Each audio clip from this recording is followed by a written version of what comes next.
Vamos continuar então falando sobre a vida de Santa Teresinha, né? Nossa patrona, aquela que veio para poder nos ajudar a caminhar aí como instituto e assim entendendo a vida de Santa Teresinha, aprendendo os ensinamentos que ela deixou para nós vamos poder trilhar ainda melhor o caminho aí na nossa vida como instituto, também na nossa vida particular. O nosso título da aula hoje é Teresinha e a Pedagogia das Mãos Vazias. Nós vamos entender um pouco disso e se a gente conseguir aplicar na nossa vida os ensinamentos de Santa Teresinha, pelo menos em parte, nós vamos ter uma vida muito melhor.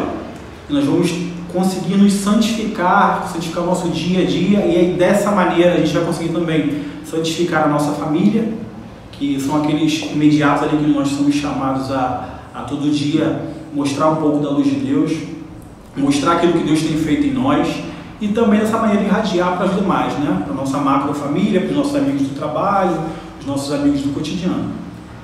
Então vamos começar, primeiramente, para a gente entender um pouco dessa pedagogia de Santa Teresinha, a gente precisa entender o contexto. Como era no final do século XIX, né? A gente sabe que Santa Teresinha nasceu em 1873, já aí no último quarto do século. E Santa Teresinha ela veio na França, que é um país onde aconteceu muita coisa. E o que acontecia na França há 100 anos antes? A gente sabe que na história, uma coisa que acontece aqui, ela vai começar a reverberar com os anos, e aí depois de 50 anos, 100 anos, que isso vai começar realmente a enraizar, mostrar, né, na população um pouco das ideias, dos pensamentos, dos acontecimentos gerais. Se a gente voltar um pouquinho na França, a gente vai ver, em 1789, aconteceu a Revolução Francesa. E ali com a queda da Bastilha, aquilo ali é um marco na história, que dali em diante a história nunca mais vai ser igual. E logo nessa França, onde Santa Teresinha nascia aí quase 100 anos depois. Depois disso, a França ela foi assolada por Napoleão, né? Era napoleônica. A gente vê toda aquela loucura, a Revolução Francesa derrubou a monarquia, Napoleão chegou, tomou conta de tudo, e a partir dali a gente vê a França mudando um pouco as feições, conseguiu lá, em 1814, a restituição da monarquia, um rei muito fraco, e aí teve todas aquelas nuances ali, revolucionárias na França, e a França começou, e aí vamos olhar como estava a igreja nessa época. As pessoas tinham muito medo, porque a gente viu ali que, qual era o lema da Revolução Francesa? Era enforcar o último rei nas tripas do último padre. Esse era o lema. Então você imagina para uma população católica como eles viviam naquela época. Era muito difícil. E as pessoas se pegavam o quê? Na ascese. O que era essa ascese? Fazia muito jejum, muitas penitências e tudo mais. Porém, isso vai gerar algumas consequências, porque você vai começar a ver a coisa muito prática. E, infelizmente, quando você olha para as coisas de Deus e quer fazer muita prática, você acaba deixando a parte espiritual de lado. O que isso vai acontecer? O que isso vai gerar? No final das contas, a gente vai começar a perceber que as pessoas faziam tanta ascese, que elas por si só, elas já estavam se santificando, segundo elas, né? E isso é muito comum. Se você for parar para ver, infelizmente, quando você vê uma pessoa que se dedica, às vezes, muito ali, está ali na igreja, ela limpa, ela faz isso, faz aquilo outro, a pessoa acaba criando um verniz que, infelizmente, às vezes, tira a sensibilidade dela, né? E ela acaba criando ali na cabeça dela uma espécie de... Ela acaba achando que ela já é santa, já vai para o céu e tudo mais, e acaba, às vezes, perdendo a mão, não vê as próprias limitações, não vê os próprios erros, não vê como está a vida dela em casa, às vezes, né? O nosso pároco, ele conta uma história muito interessante, que ele foi lá visitar uma vez a Dona Maria, que fazia tudo na igreja, e o esposo dela não ia, né? Ele chegou lá, sentou, começou a conversar com ele lá no sofá, enquanto o almoço estava pronto, fui chamado para almoçar lá com ela. E aí ele começou a conversar, né? Na hora do Globo Esporte, ele começou a puxar o assunto ali, e aí o senhor também era flamenguista, eles começaram a conversar, e o padre também gosta de futebol, né? Senhorzinho, então e a conversa foi caminhando, e ele achou interessante aquilo, né? Essa história dele é bem marcante, já contou algumas vezes, E aí ele viu que aquele senhorzinho era legal, aí o senhor falou que rezava o texto todos os dias, que assistia a missa e tudo mais. Aí foi no padre e perguntou, mas por que você não vai na igreja? Ele, por causa daquela mulher que está lá na cozinha. Então essa historinha, ela mostra um pouco disso, né? De, infelizmente, como às vezes a nossa vida de doação, ela acaba às vezes nos transformando numa coisa que a gente não é, pelo menos na nossa cabeça. E isso, nessa época, era muito latente, né? Mas, para começar a falar sobre esse caminho de vida cética e mística, a gente vai ler aqui o Evangelho de Mateus 19. É o Evangelho do jovem rico. E diz assim: alguém se aproximou dele e disse: Mestre, que farei de bom para ter a vida eterna? Respondeu: por que me perguntas sobre o que é bom? O bom é um só, mas se queres entrar na vida, guarda os mandamentos. Ele perguntou-lhe: quais? Jesus respondeu: estes: não matarás, não adulterarás, não roubarás, não levantarás falso testemunho, honra teu pai e tua mãe, e amarás o teu próximo como a ti mesmo. Disse-lhe então o moço: tudo isso tenho guardado. Que me falta ainda? Jesus lhe respondeu: se queres ser perfeito, vai, vende o que possuís e dai aos pobres, e terás um tesouro nos céus. Depois vem e segue-me.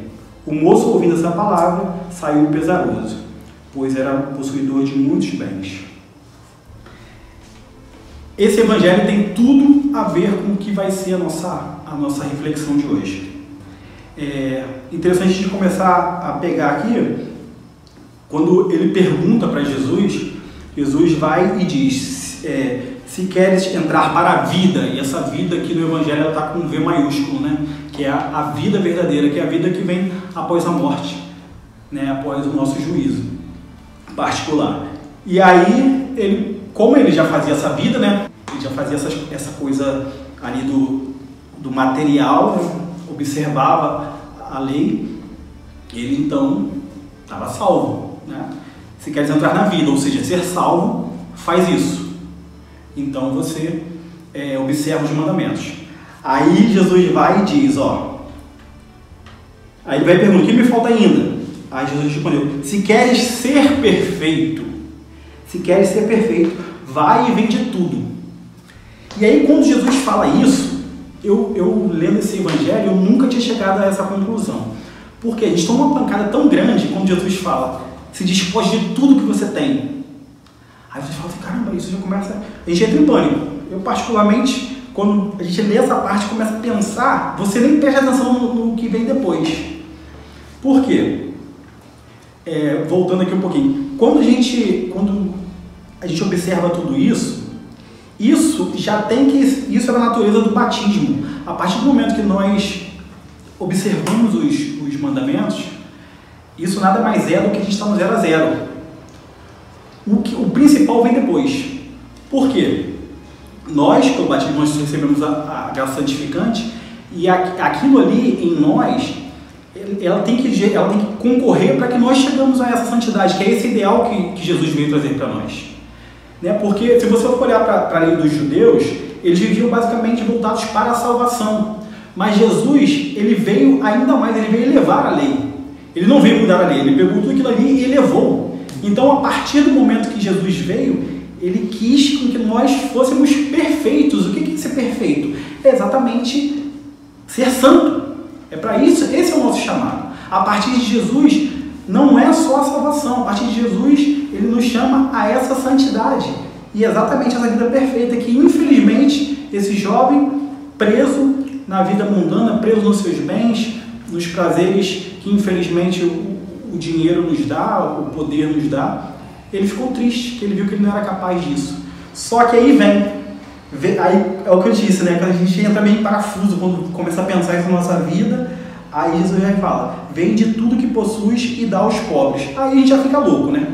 Só que aí, essa é só a primeira parte. Aí o principal vem aqui, depois vem e segue-me. Porque só a partir do momento que nós começamos a seguir Jesus, a gente começa esse caminho de santificação. É a partir desse momento que você deixa só aquela coisa da ascese e você entra na vida contemplativa, que você entra na vida mística, que é a vida com Jesus. E é isso que Santa Teresinha elas vem nos mostrar na sua pedagogia, na sua teologia. E é isso que a gente vai perfazer esse caminho hoje, aqui na nossa reflexão, para a gente entender como é possível a gente aqui em 2022 conseguir fazer aquilo que Jesus pediu lá 2000 anos atrás. Essa Teresinha nos ajuda muito bem quanto a isso. Hoje a gente vai falar bastante sobre esse livrinho aqui, a metade dele, né? Aqui tem 2 aulas do Beato Maria Eugênio, que viveu com as irmãs de Santa Teresinha. Ele nasceu no início do século XX, em 1907, se não me engano, e ele teve a graça de conviver com as 3 irmãs dela, né? As 3 irmãs que estavam no Carmelo. Ele também é um carmelita, já está em caminho aí de santificação, ele já é um beato. E ele é um dos melhores biógrafos. Por quê? Ele, além de ter estudado muito sobre Santa Teresinha, mais de 40 anos da vida dele foi dedicada a estudar Santa Teresinha, para a gente ver, olha a imensidão que é Santa Teresinha. Eu acho que todas as vezes que me fosse permitido aqui a possibilidade de passar a reflexão, eu falar Santa Teresinha, imagina, eu vou morrer e eu não consigo chegar aos pés que esse homem fez, 40 anos estudando. E ele teve essa graça de conviver com as irmãs, então ele conversou muito com a Madre Inês, que deu muitos detalhes da vida de Santa Teresinha dentro do Carmelo, e ele então tem vários escritos sobre a vida dela, e exatamente a pedagogia de Santa Teresinha que ensinou Frei Maria Eugênio a se tornar então hoje um beato da Santa Igreja. Então a gente vai usar bastante esse livro aqui, a primeira parte dele. A segunda parte vai ser tema de uma outra aula, que é mais voltada para a vida mística de Santa Teresinha. E aí nós vamos começar então a fazer esse caminho, para a gente entender o que é essa pedagogia das mãos vazias e o que Santa Teresinha nos ensina para a nossa vida hoje moderna, como nós podemos alcançar então essa vida mística, essa vida contemplativa, na qual deixa um pouco de lado essa vida cética pesada que nós víamos aí e entra assim, dá uma nova roupagem, dá novas possibilidades de a gente alcançar essa santidade. Já falamos do início aí da vida dela, né? Então nós vamos, inclusive, dar muitos detalhes. Das aulas da última aula, depois de ter lido esse livro, eu tive muitos detalhes da vida de Santa Teresinha, que ele pega várias coisas, ele explica a noite de Natal, o que aconteceu lá, que Santa Teresinha ali no momento ela teve a sua conversão, a partir do momento que seu pai fez um desabafo. Ele vai explicando várias coisas, ele dá mais detalhes sobre a morte da mãe dela. Aqui ele diz que ela teve uma doença nos ossos, foi um câncer nos ossos, e aí ele vai trazendo um monte de novidades para a gente aqui. E uma coisa que é interessante, que no próprio Evangelho que a gente leu, nos leva a refletir, sobre, infelizmente, o que eu falava lá, sobre o farisaísmo cristão, que acontece hoje em dia, que infelizmente a gente acaba incorrendo, muitos de nós, a grande maioria dos cristãos hoje acaba incorrendo, que é essa coisa de ter aquela casca, de ter aquela prática em si, as pessoas olham, mas eu vou à missa todo domingo, eu vou à missa todo domingo, vários dias na semana, que eu rezo o terço diário e tudo mais. Isso te dá uma segurança, aquela segurança de salvação, porém, só isso não é possível hoje na atualidade para te santificar, né? A gente precisa hoje traçar essas estratégias, pegar esses exemplos para a gente conseguir ascender na vida mística, né? Nessa vida contemplativa, né? No nosso cotidiano, que é muito difícil.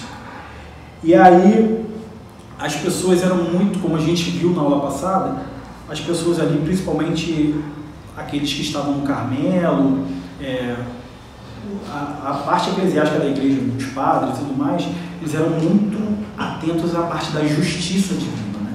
A gente viu lá que teve uma irmã, passou uma circular depois que a irmã morreu, uma irmã no outro Carmelo, que a irmã tinha se entregado à justiça, né? A justiça divina.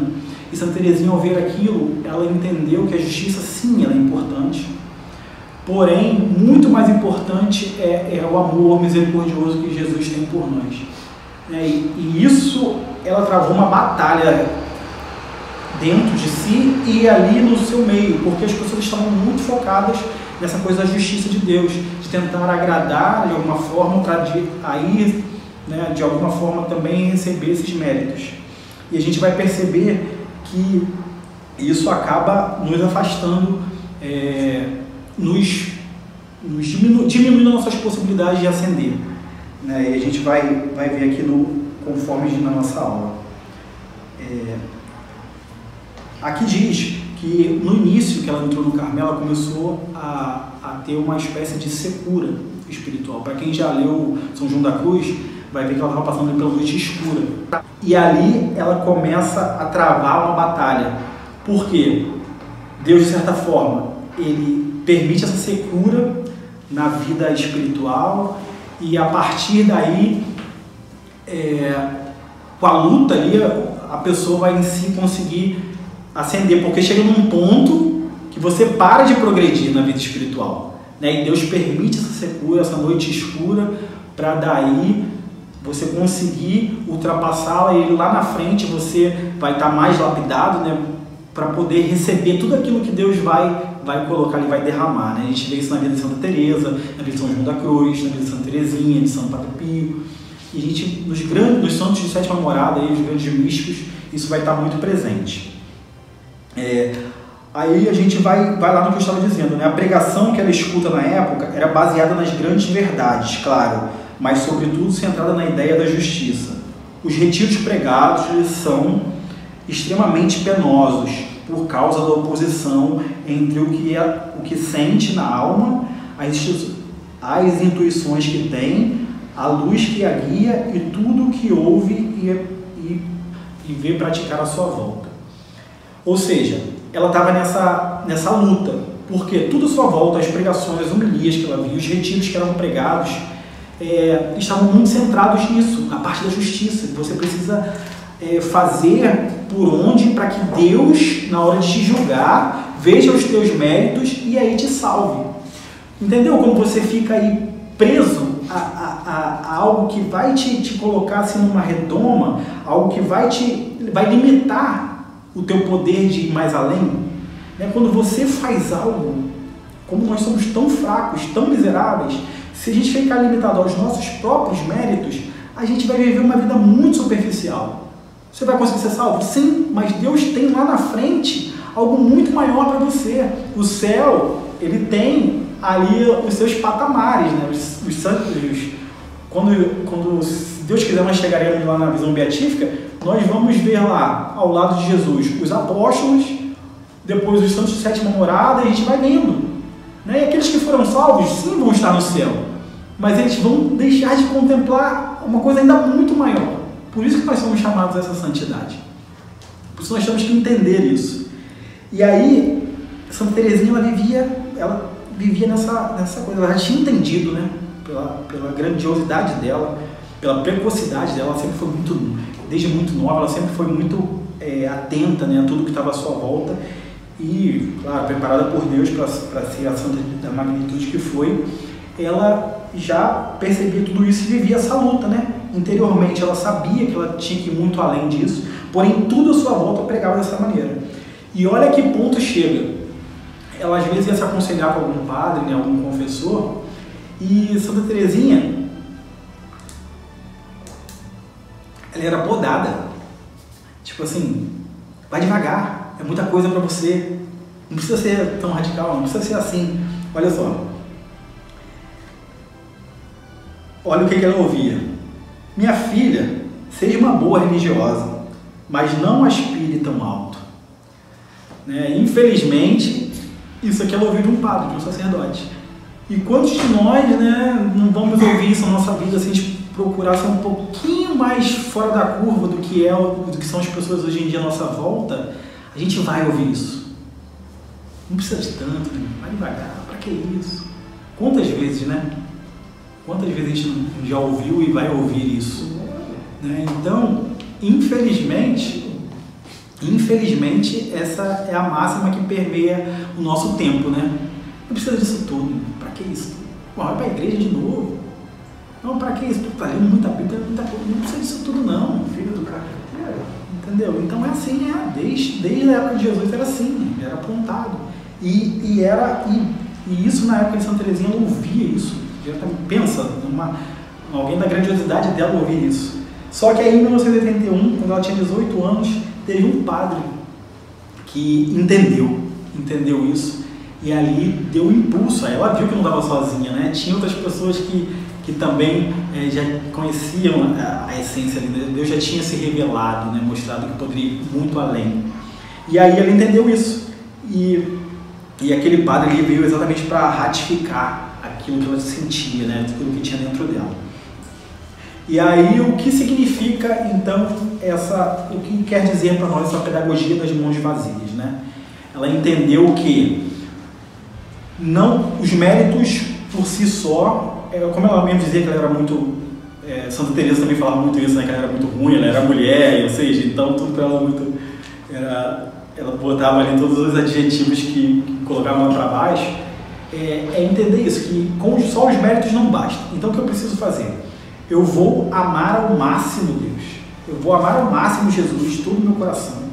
Vou tentar ser pequeno. E a partir disso, Deus que vai agir em mim para que aí eu consiga. E todos os méritos que eu conseguir, eu vou entregá-los. Os méritos que eu conseguir não são meus. Eu vou entregar por qualquer pessoa. Vou entregar nas minhas orações, para aqueles que mais sofrem, para aqueles mais necessitados. Porque eu quero estar todos os momentos de mãos vazias. Para que aí Deus, olhando as minhas mãos vazias, me possibilite aí ser menor cada vez mais, e porque é nessa pequenez que eu vou me esvaziando e aí Deus vai me preenchendo. É esse preencher-se por Deus. Essas mãos vazias é exatamente isso. Porque quando Deus perguntar, cadê? O que você fez? Não tem nada. Todo o mérito que eu tenho foi o Senhor que me deu. Porque se não fosse pelo amor que o Senhor colocou em mim, jamais eu conseguiria amar o meu irmão, jamais eu conseguiria fazer isso que eu fiz, jamais eu conseguiria fazer essa mortificação, esse jejum e tudo mais.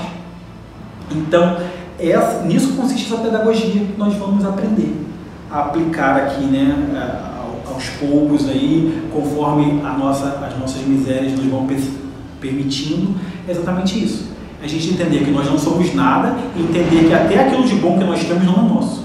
Foi Jesus que nos possibilitou, foi Deus que colocou em nós aquela semente para que daí a gente entenda isso. A partir do momento que a gente começa a entender isso, a gente vê que a gente não tem mérito nenhum. Os méritos não são meus. Eu não sou capaz de transformar às vezes a vida do meu filho, da minha esposa, de alguém que precisa. Eu não sou capaz. Foi Jesus que me usa, com a graça dele, pelaquela graça colocada lá no batismo, com a força que ele me dá para que eu possa buscar, para que eu possa tentar ser melhor, é que eu consigo fazer. Isso consiste você aparecer de mãos vazias. E aqueles méritos que você vir a colher não são seus. Você entrega para Jesus e sabe que não são seus. Isso consiste, essa beleza dessa pedagogia de Santa Teresinha. E aí, ela nos alerta para a autoconfiança, né, que é um obstáculo. A autoconfiança, nesses nossos méritos, né, como a gente viu, ela é o obstáculo que vai a todo momento ali tentar nos tirar desse caminho. Porque quando eu consigo avançar, se eu não tiver essa consciência, né, porque às vezes você vê Deus fazendo isso. Você vê, às vezes, Deus dá muitos dons para uma pessoa. E, infelizmente, ela acaba se perdendo porque ela acha que é dela. Ela não entende que aquilo ali foi colocado, foi uma semente que Deus colocou e ali germinou. E essa autoconfiança é algo que a gente vai ter que lutar por toda a nossa vida, né? Santa Teresinha, se Santa Teresinha lutou contra isso, os grandes santos lutaram, imagina nós, miseráveis que somos, né? Então a gente vai entender um pouco como essa autoconfiança age em nós. Meu Deus, eu me encarrego do trabalho, fazei apenas que dê certo. Aí tipo assim, quando a gente faz uma oração, meu Deus, eu vou dar o máximo de mim, só quero que o Senhor me ajude a fazer isso. Aí olha aqui, ó. Este orgulho da série constitui certamente um enorme obstáculo. A confiança em nós mesmos vicia em grande parte a nossa atividade e certamente diminui a eficácia. Por quê? Se eu vejo, tudo bem, eu reconheço lá, foi Deus que me ajudou, mas eu trabalhei muito para que isso acontecesse. Ou seja, você conseguiu alcançá-lo, mas infelizmente você ainda acha que você tem algum mérito. Eu trabalhei. Não, Deus que fez, claro, é Deus que faz. Mas, pô, me esforcei muito para isso. Nossa, você viu a aula dele lá? Pô, mas também estudei pra caramba. Claro, Deus fez. Não. Se você conseguiu passar a mensagem e alguém conseguiu entender a mensagem, você é muito ruim. Quem fez tudo foi Deus. Deus preparou o caminho. Deus te deu a possibilidade de que você pudesse ter aquele filho para poder passar, mas não foi você que fez nada. Porque se você olhar para a tua vida, meu irmão, isso não é nada. Como é que você vai ser capaz de fazer isso? Não, você não é capaz. É Deus que fez tudo.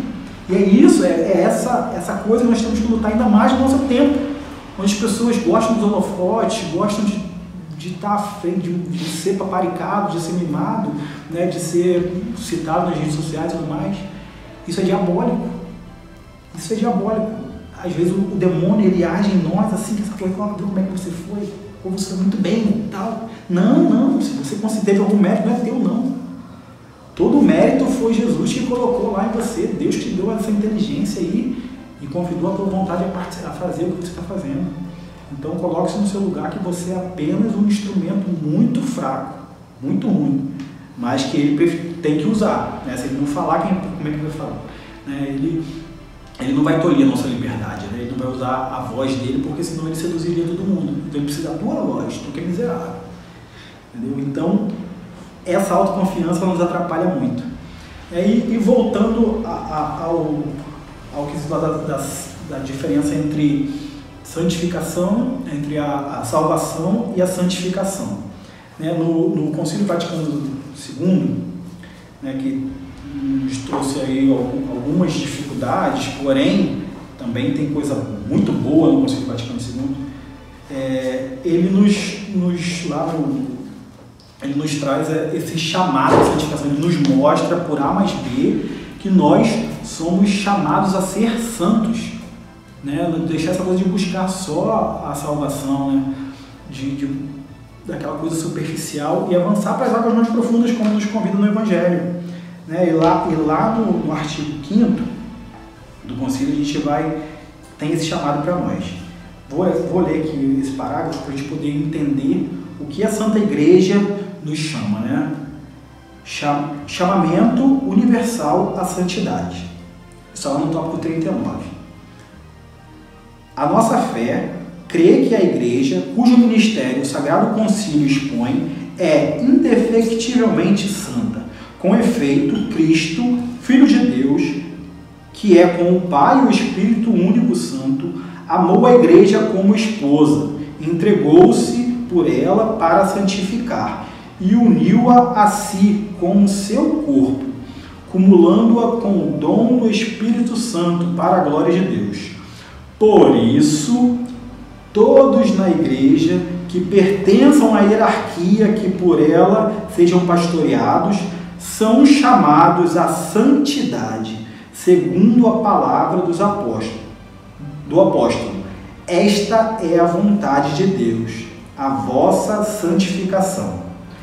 Esta santidade da Igreja incessantemente se manifesta e deve manifestar-se nos frutos da graça que o Espírito Santo produz nos fiéis.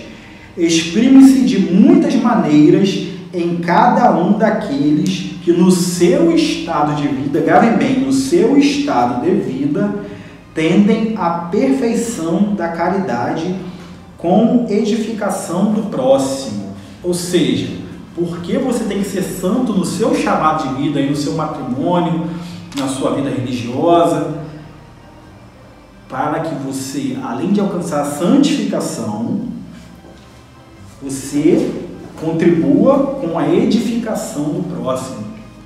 Porque nós estamos aqui hoje falando de Santa Teresinha, porque ela foi fiel a esse chamado e ela, desta maneira, está contribuindo para a nossa edificação. Assim como foi, né, para todas aquelas irmãs lá, e em todo esse tempo, aí, desde sua morte, ela tem feito com a sua vida. ela trabalhou para a edificação do próximo. Ela não só se santificou, né? Se a Teresinha não tivesse lá quietinha, não tivesse escrito nada, feito nada, ela teria salvado, santificado da forma que ela foi. Mas, e aí? E nós? Chuparemos os dedos, né? Então, ela, de todas as maneiras, ela trilhou o caminho que ela tinha que trilhar, com toda a sua ascese, e ela deixou para nós esse legado. E esse legado é o que o Vaticano II nos comprova aqui por A mais B, que nós temos esse chamado, nós somos chamados a essa santidade, né? Então tudo concorre, não tem de onde correr, né? A gente vê como é perfeito o magistério da igreja, porque está aqui no Evangelho, está aqui no magistério da igreja, está na vida dos santos, então tudo entrelaça ali e mostra, né, a coesão dos ensinamentos da igreja, né? Essa beleza que é a nossa tradição, todos os ensinamentos que a nossa mãe nos ensina, né? E como eu já havia citado, Santa Teresinha ela nadou contra a correnteza, né, na sua época. Ela teve muitas dificuldades porque ninguém à sua volta ali entendia, né? Infelizmente, a cabeça deles estava permeada por outras ideias, como a gente viu lá no início, fez aquele apanhado histórico para entender. E a gente vai entender um pouquinho. Ó. Teresa assim explicita um pouco sua doutrina, mas sempre no meio da angústia, por causa da oposição do ambiente e da pregação que houve em seu ensinamento é novo, ou seja, ela foi incumbida por Deus para trazer para nós, né, esse ensinamento. Ela trilhou um caminho todo novo para mostrar aquela máxima do santo, né, que santo é aquele que faz da sua vida ordinária ali, né, faz extraordinariamente as atribuições ordinárias ali do cotidiano. Esse é o verdadeiro santo moderno, né? Infelizmente, o nosso mundo ele evoluiu de uma tal maneira que nós temos que entender essa nova forma utilizada por Santa Teresinha para que a gente consiga viver essa santidade que nós somos chamados, né? Como a gente viu aqui, que a Santa Igreja nos chama e o Evangelho de Jesus nos chama. E isso, Santa Teresinha ela vai nos mostrar esse caminho, como a gente vai ver. A gente vai vendo, como eu havia falado, aquele julgamento pelos méritos, ele tem grandes possibilidades às vezes de nos perder, né? Às vezes até perder a nossa alma. Como a gente fica apegado nas coisas materiais, a gente pode desenvolver a soberba, desenvolver o orgulho, e a gente, crente que está abafando, a gente pode perder a nossa alma por conta dessa coisa de ficar apegado à justiça. Entendeu como é que é uma linha muito tênue? Quando a gente se pega a essa coisa da justiça, de eu fazer para que aí Deus olhe e aí Ele me ame, Ele me dá de volta. Isso é uma linha que a gente anda meio que numa corda bamba, porque a gente às vezes pode fazer uma vida inteira como um castelo de areias, como eu tinha falado antes. Às vezes você vê ali as pessoas que vão todo dia, pode acabar se perdendo porque não entende que ela pode ir muito mais além e que tudo que ela tem não é dela, né? Então aqui, ó, vê à sua volta e até no seu Carmelo que Deus não é conhecido. Deus amor não é conhecido, conhece-se o Deus justiça, o toma lá da cá, e procura-se adquirir méritos, mas pensa Teresa, não é por aí que se deve atraí-lo. Ou seja, ela vai o tempo todo, ele vai bater nessa tecla para que a gente entenda que é muito melhor você trilhar esse caminho do amor e você se reconhecer pequeno e aí você alcançar aquilo que Deus tem para você, do que você tentar fazer a coisa com as suas próprias mãos, né? E ela vai dizer que a alegria dela é dar prazer para Jesus, né? E é tão interessante, conforme ela vai falando, que ela tem essa coisa meio de menina, né? Aquela forma de falar de menino, e as coisas são até às vezes meio... Inclusive tem uma vez que começaram a ler Santa Teresinha no Carmelo, aqui ele cita isso, que é interessante. E aí a madre virou, num outro Carmelo, que já ter morrido, né? Começou a ler ali o livro da vida dela. E aí a madre falou, para de ler essas preguiças aqui no nosso refeitório. Porque era assim, nós se reuniam no refeitório e eles liam a vida de outros irmãos que morreram. E aí eles liam a história de uma alma, né? A irmã achou muito piega, né? Porque é aquela coisa de menininha, de passarinho, de criancinha e tudo mais. Aí olha até onde o amor de Santa Teresinha. Se por acaso o céu não fosse tão bonito como imagino, trataria de disfarçar minha surpresa para não magoar a Deus. Olha até onde vai. Né? E aí você olha assim, claro que o céu é lindo, claro que, né, não tem como a gente comparar nada que a gente já viu aqui com o céu. Só que olha esse gesto de amor. E aí outras coisas, ela vai lá, poxa, quando ela sentia frio, ela tentava disfarçar, por mais que ela esteja tremendo, claro que Deus está vendo tudo. Só que ela desagradaria a Deus por estar sentindo frio, porque o frio foi Deus que fez. E aí? Poxa, então, olha que coisa bonita. Aí, criancinhas dirão, sim, os gestos são infantis, mas a intenção é sublime. E isso nos abre os olhos para uma coisa muito, muito interessante, né? Por mais que às vezes a gente faça as coisas atrapalhadas, por mais que às vezes as coisas não saem da forma que a gente quer, mas Deus olha a essência, né? O homem vê o que está aqui à mostra, mas Deus vê o coração.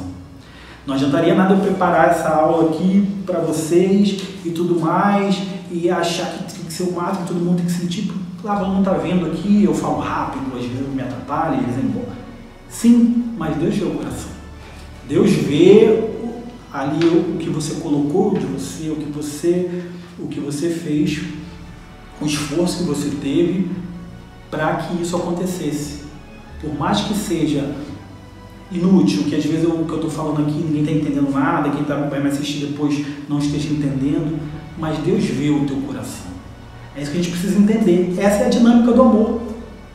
Né? Se a gente fosse pela justiça, então Deus só vai amar essa exposição que eu estou fazendo aqui se eu for maravilhosamente bem, se todo mundo vê, não é isso.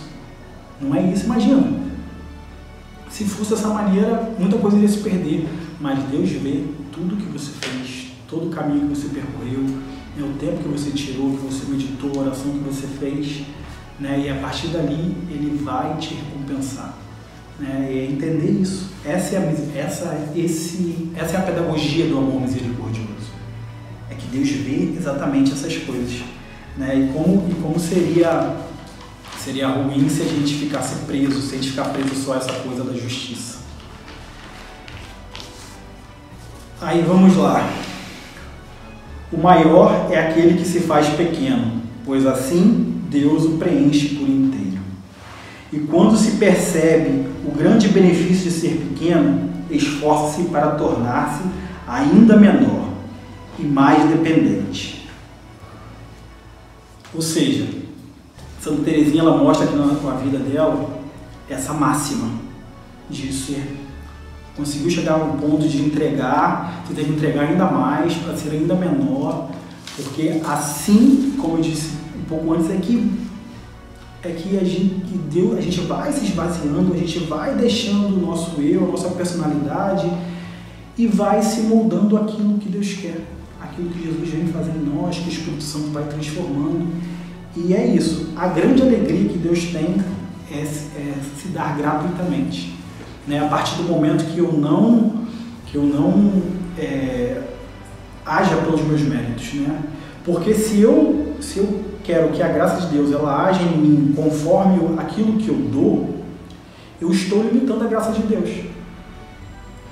Porque pensa, nós, fracos, cheios de problema, se a gente ficar preso a isso, aquilo que eu faço, e é dessa maneira, tipo assim, eu dou isso aqui, vamos supor, eu levo um copo, né? Vamos supor, tem esse copo aqui. Então eu vou lá e levo esse copo para Jesus. Ele só vai me dar o que cabe aqui. Agora, se eu for lá e chegar lá com a mão e falar assim, eu não trouxe nada, se eu ver que vazio eles vão ter para me dar, eles vão querer tirar o mar, vai querer tirar tudo. Porque essa é a essência de Deus, é dar tudo que Ele puder para você. Então, se você chegar lá com um copo, você está limitando a ação de Deus. né? Então é isso, o fazer esse pequeno é exatamente isso. A partir do momento que você esquece o que você tem, aquilo que você pode dar, Deus age e Deus vai fazer muito mais. Por isso percebeu que sua missão era fazer as almas optarem pela via do amor, deixando de lado a via da justiça, né? Afastando-se o quanto mais puder dessa via da justiça, trocando, né? Trocando a via da justiça pela via do amor, né? Do amor misericordioso. Qual será, pois, a missão de Teresa? É dar a luz que ela descobriu, é fazer as almas saírem da via da justiça, onde se serve a Deus como um Deus justiceiro. Então, se a gente tratar Deus se a gente dá a Deus um amor de justiça, Deus, querendo ou não, vai ter que também fazer dessa forma, ser justiceiro para nós. Claro, Jesus vai ser o justo juiz lá no juízo final. Mas nesse momento, desde que ele veio, né, se entregou na cruz por nós, viveu toda a sua vida, se entregou na cruz por nós, ele nos chama a essa santificação, ele dá todos os meios. Jesus, nesse momento, ele não fica julgando a gente e tudo mais. Ele vai julgar, sim, lá no juízo particular, e depois, no juízo final, ele vai julgar os vivos e os mortos, né? Porém, nesse momento é o tempo da graça, é o tempo que a gente tem que aproveitar, porque esse momento é tudo, Deus se dá o tempo todo para nós, ele se entrega todo por nós, e aí nós temos que aproveitar exatamente esse momento. Representa o caminho da perfeição como um elevador. Isso é interessantíssimo. Isso, mais uma vez, mostra para nós essa beleza, né? Essas aqui são as obras completas que eu trouxe aqui na última aula, e essa comparação é maravilhosa. Isso aqui sintetiza tudo que a gente está falando. Ela usa a analogia do elevador. Inclusive, naquela época eu tinha acabado de lançar lá, né? O elevador era uma coisa muito nova, na época de Santa Teresinha. E ela acaba muito encantada com aquilo. E ela vai e fala, exatamente, traz isso para nós. Estamos num século de invenções. Agora não tem mais o trabalho de subir os degraus. Uma escada. Na casa dos ricos, um elevador a substitui vantajosamente. Quanto a mim, também desejei encontrar um elevador para subir até Jesus, pois sou muito pequena para subir a rude escada da perfeição. Então fui procurar nos livros sagrados a indicação do elevador, objeto de meu desejo, e li estas palavras pronunciadas pela boca da sabedoria eterna. Se alguém for pequenino, venha a mim. Aproximei-me, pois, adivinhando que tinha descoberto aquilo que procurava, querendo saber, ó meu Deus, o que fareis com um pequenino que corresponde ao vosso apelo? Continuei minhas buscas e eis que encontrei. Assim como uma mãe acaricia os seus filhinhos, assim eu vos consolarei. Aconchegar-vos-ei ao meu seio e acariciar-vos-ei sobre meus joelhos.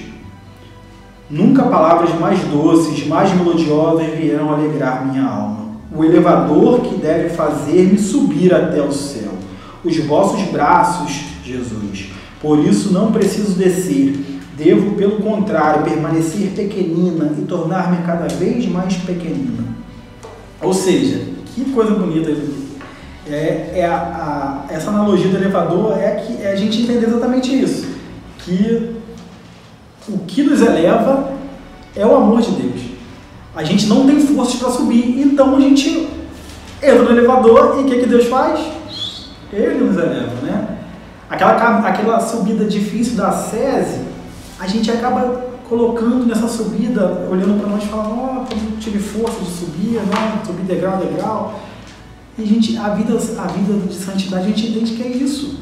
É deixar que Deus te conduza e saber que é Deus que está te levando. Você não está subindo com suas próprias forças, você não é merecedor disso. E é perfeito. Quando eu li isso aqui, eu falei, é perfeito, é isso. Entender que a vida de santidade não tem nada a ver com as suas próprias forças. É Deus que faz tudo o tempo todo. E complementa. Deus é um pai, é uma mãe, que quer ter o filho em seu regaço, em seus joelhos, tomando-o no colo. E aí a gente entende, né? Como se a gente parar para olhar e tentar visualizar essa imagem de ver ali Deus, aquele pai amoroso, né, olhando lá para o filho pródigo, que abraça o filho, aquele filho que veio desfigurado, que colocou-se ali querendo ser um empregado, né, um pequenino, e Deus, com todo o seu amor, faz aquela festa, dá anel, roupa nova, e olhando para o outro lado a gente consegue entender, né, a visão que Deus tem de nós. Pensa assim, quando nós queremos impor limite ao amor de Deus, é como se Deus fosse aquela mãe que ganhou um filho, o filho nasceu prematuro, nasceu com alguma dificuldade, teve que ficar ali incubado numa UTI e tudo mais, e que a mãe não pode abraçar. Pensa bem como é isso. E isso é um pouco do amor de Deus quando nós limitamos o agir dele. Deus está lá olhando através de um vidro, porque você colocou aquele obstáculo ali. Né? Pensa no desespero de uma mãe, né? Meu filho acabou de nascer agora e a parte mais feliz que você tem é quando você pode, né, receber o teu filho nos teus braços. A minha filha nasceu na época do Covid e a gente tinha muito medo disso. E nós estávamos com Covid, minha filha nasceu com 6 dias, quando a gente estava com 6 dias de sintomas. E como foi muito novo, né, o Covid chegou aqui no final de março, minha filha nasceu no 27 de abril, nós estávamos infectados. E na minha cabeça, ali, tudo aquilo passando e tudo mais, o medo de perder a minha filha e também o medo de ficar distante dela, porque na minha cabeça ia ser o seguinte: ela iria nascer, eles fazem todo um procedimento cirúrgico, né? Então ela não estaria contaminada, claro. E na minha cabeça eles iriam retirá-la e deixá-la lá, pelo menos fazer a quarentena, né? Que na época ela estava lá 15 dias de quarentena. E eu fiquei pensando nisso. Falei, gente, como é que vai ser? Eu vou ficar 15 dias longe da minha filha e tudo mais. E começa a fazer essa analogia, eu entendi o desespero de Deus de querer estar ali, te abraçar e tudo mais, mas às vezes a gente coloca esse obstáculo na frente, né? E olha o desespero que é, pensa no desespero de uma mãe, de um pai que passa por isso, né? Eu pude experimentar isso e entender, e agora fazendo essa analogia, entender um pouco de como Deus olha quando nós tratamos, nós dificultamos o amor dele, né, de agir na nossa vida, quando nós colocamos parâmetros a um amor que não tem algo que possa comportar Deus.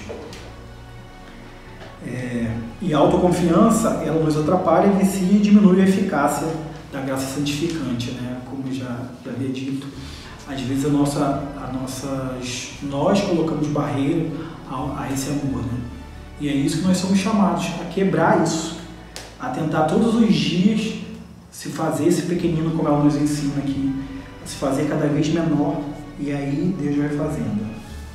E conforme Jesus falou aqui no Evangelho, e nós lemos lá sobre o chamado à santidade no Vaticano II, sobre o dever de Estado, né? Santa Teresinha, ela fala sobre isso e o Beato Maria Eugênia traz isso com muita perfeição, para falar que nós Deus nos dá toda a capacidade de sermos santos no nosso dever de Estado. Nós conversávamos antes de começar aqui a aula sobre, às vezes, umas dificuldades que a gente passa em casa, alguma coisa, né, na nossa vida, mas a santidade consiste exatamente nisso, né? Fazer as coisas do nosso dia a dia, do nosso cotidiano, extraordinariamente, né? As coisas ordinárias extraordinariamente, fazer com perfeição.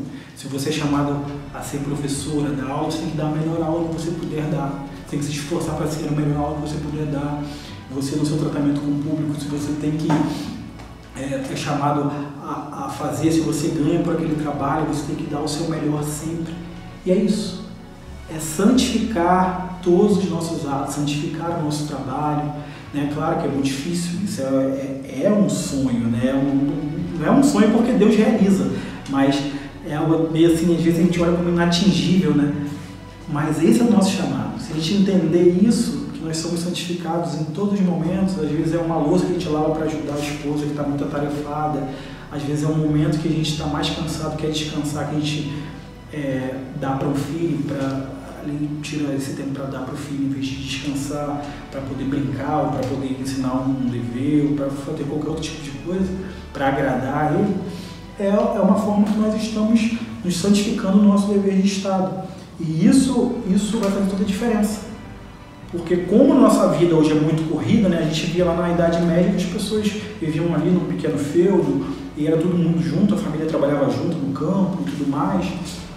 Então, era uma forma diferente de viver a santidade, de viver a vida. E hoje em dia, é cada um para um lado, o marido trabalhando num lugar, a esposa no outro, às vezes a esposa está em casa, o marido trabalhando, e quase às vezes não se encontra, já se encontra muito mal na hora de comer e tudo mais. E é pegar esses pequenos momentos, às vezes no momento do jantar, é santificar esse momento. Né? É jantar com a televisão desligada, um momento poder fazer pelo menos uma pequena oração, né? Rezar nem que seja uma Ave Maria juntos, pelo menos uma vez por semana tentar rezar o terço juntos, fazer uma novena em família. Isso tudo são coisas que nós ali, no nosso dever de estar, no nosso chamado, nós vamos nos santificando. Esse é o caminho que Santa Teresinha nos mostra, né, em toda a sua pedagogia. A gente fazer as coisas, encaixar Jesus em tudo, né? Às vezes a gente quer tirar um tempo todo para Jesus. Nossa, hoje eu vou tirar para rezar, ou então vou para o retiro, não sei o quê.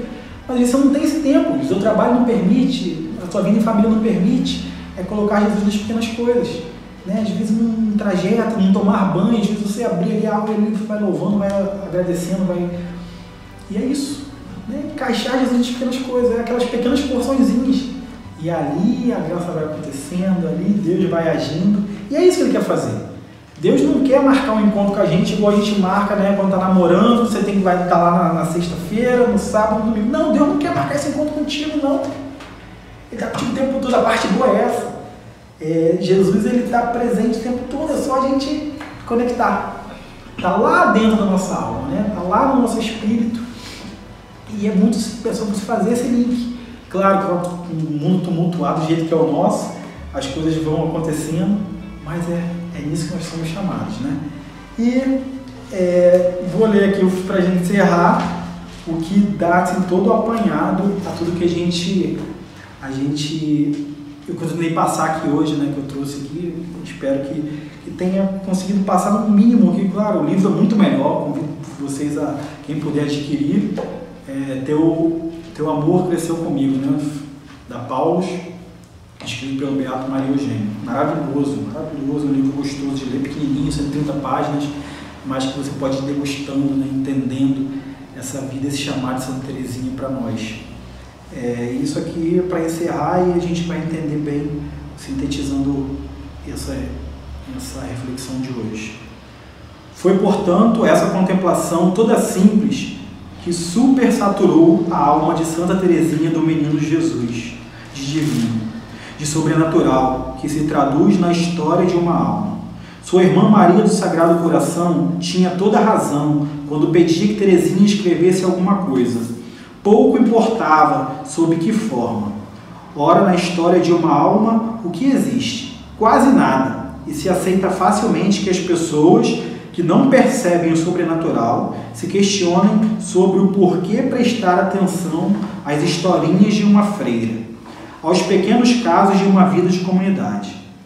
Realmente, nela há todo esse divino e sua santidade, sua descoberta de Deus, da misericórdia, aconteceram precisamente por esta contemplação.